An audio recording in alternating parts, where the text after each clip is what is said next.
Hello అందరికీ అస్సలం లేకుం. మా పిల్లలు అయితే ఎగ్ రైస్ అడిగారు. ఇంకా మా పిల్లల కోసం ఎగ్ రైస్ అయితే చేస్తున్నాను. ఎలా చేస్తాననేది చూపించేస్తారండి. ముందుగా అయితే స్టవ్ పైన బాండి పెట్టుకొని ఆయిల్ వేసుకొని ఎగ్స్ అయితే కొట్టి వేసుకొని కొద్దిగా సాల్ట్, మిరియాల పొడి, కొద్దిగా రెడ్ చిల్లీ పౌడర్ వేసి బాగా వేయించుకునేయాలి. వేయించుకొని ఇలా పెద్ద పెద్ద ముక్కలుగా కట్ చేసుకొని పక్కనైతే పెట్టుకునేయాలి. ఇప్పుడు అదే బాండిలో ఇంకా కొద్దిగా ఆయిల్ వేసుకొని గరం మసాలాలు వేసుకోవాలి.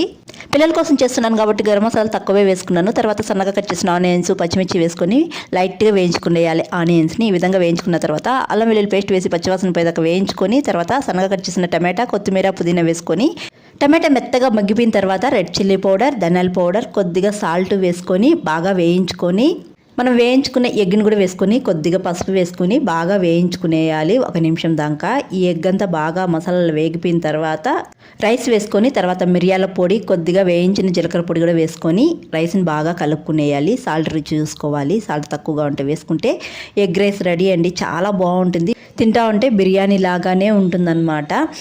పిల్లలు కూడా చాలా ఇష్టంగా తింటారు. మీరు కూడా ఒకసారి ట్రై చేసేయండి ఇలా చేయకుండా ఉంటే.